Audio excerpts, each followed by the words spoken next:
Let's talk branding, but not in the way you think. In this week's mini episode of the Visibility, Influence and Impact podcast.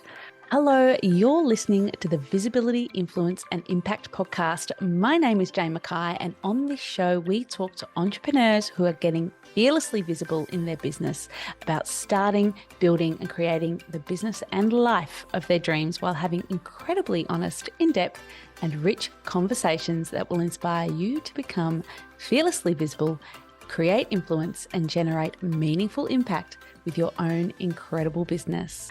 Hey there, I'm your host, Jane Mackay, and welcome to this conversation about branding. One of my favorite topics, and one that I could literally talk about for hours, but I'll keep it short and sweet. While most people think about fonts and colors when they think of branding, branding is actually about something way more important than that. Branding is about how you make people feel. Branding is about creating a set of expectations for your audience so that every time they encounter your brand, they know exactly what they're going to expect. And when you deliver that consistently and cohesively, people trust you. Why are we pursuing trust all the time in marketing? Because we want people to feel safe. Safety is an innate human need. And when we talk about subconscious marketing, this element of making people safe is at the core of everything that we do. So what are you on about? Let me break it down for you. So you create a brand for your business, and FYI, you have a brand whether you have a logo or not. A brand is what people say about you when you're not in the room. It's about the perception of you, your work, and your values, and whether you are consciously and intentionally creating that brand or not, you still have a brand. So I highly recommended taking some time to create your brand with intentionality. So you have a brand. We've made that clear. And when people see your post on Instagram or hear or see your name mentioned, immediately that will conjure up a bunch of imagery and feelings for them. So if I say Coca-Cola, how do you feel? What about Apple or Google or McDonald's versus Hungry Jack's here in Australia? Or what do you have there in America? Burger King. How you feel about these brands and the imagery and messaging that comes to mind from your subconscious, as in you don't even have to try to think about these brands. This information is stored in your subconscious mind and is on automatic when you recall these brands. How you perceive these brands has been intentionally created by the brands themselves and repeated so often and embedded so subtly in their branding that you don't have to put any effort into thinking it. It's on automation in your brain. And at the core of these brands is their values. They can change their fonts and aesthetics, but their brand values, or rather your perception of them, is how they demonstrate their values.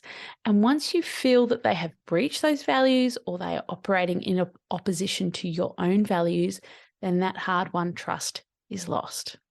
And that trust not only comes from our subconscious, it's not something we consciously, logically work on. It's instinctual. We call it coming from our gut. But when that trust is lost, the amygdala in our brains, the reptilian brain, which is the oldest part of the brain, which is why we call it reptilian, because it's from ancient evolution. Well, in human evolution. Anyway, the amygdala, which is responsible for 90% of our decision making. It controls our fight or flight response and lives totally by its own rules and operates at super fast speeds, so way faster than our conscious thought. So when brands break that trust, that sparks a danger response in our amygdala, and thus our audiences no longer feel safe, or we no longer feel safe when interacting with a brand. I had an interesting conversation with my husband the other day about buying certain chocolate, and he asked me not to buy that chocolate anymore because it was made by Nestle.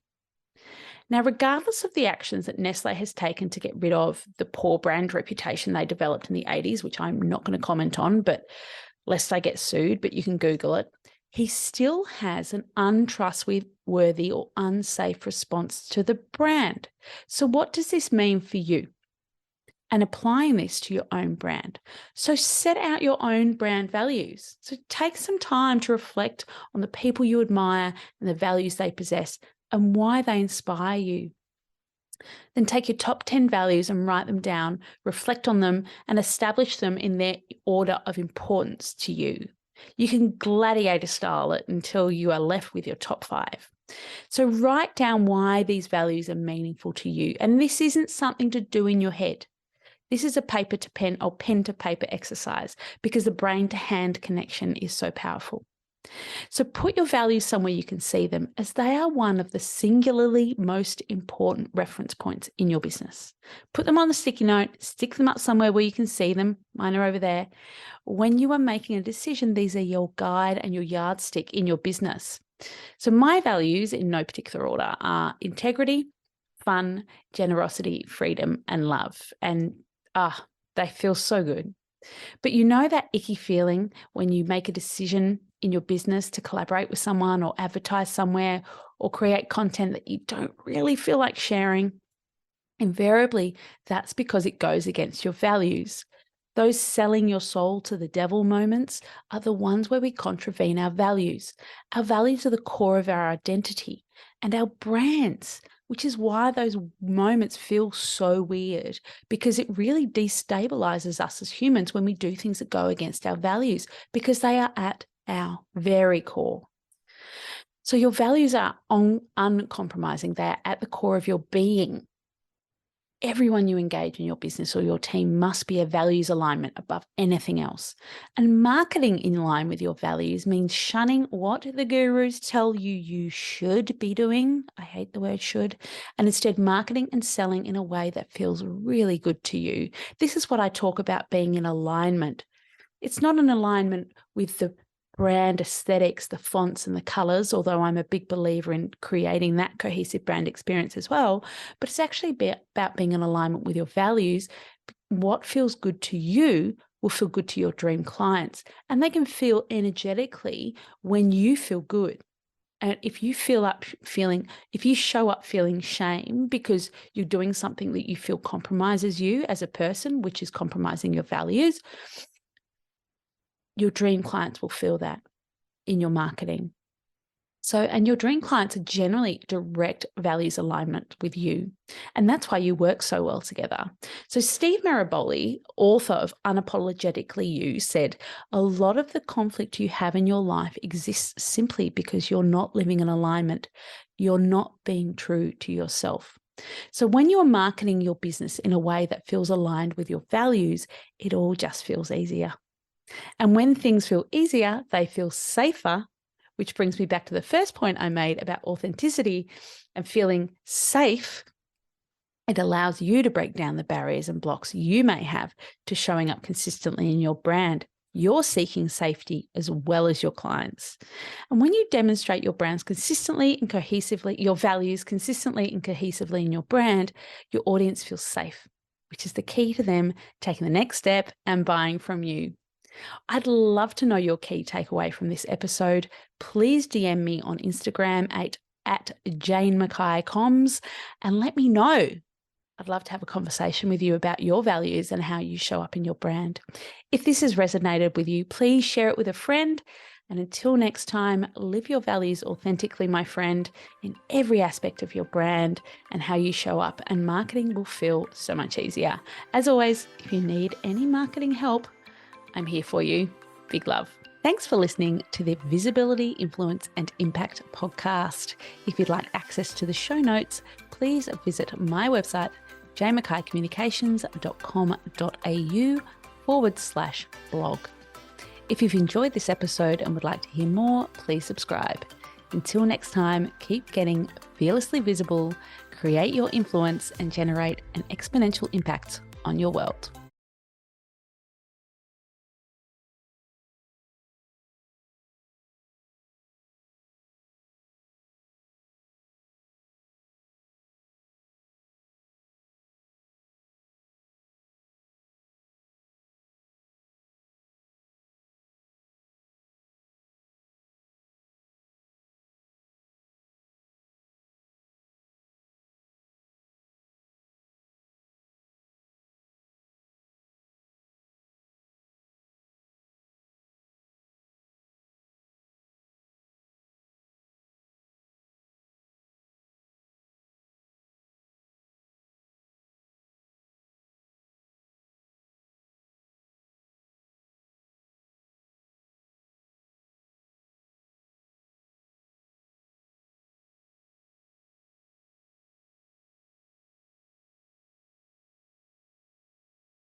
Thanks for listening to the Visibility, Influence and Impact podcast.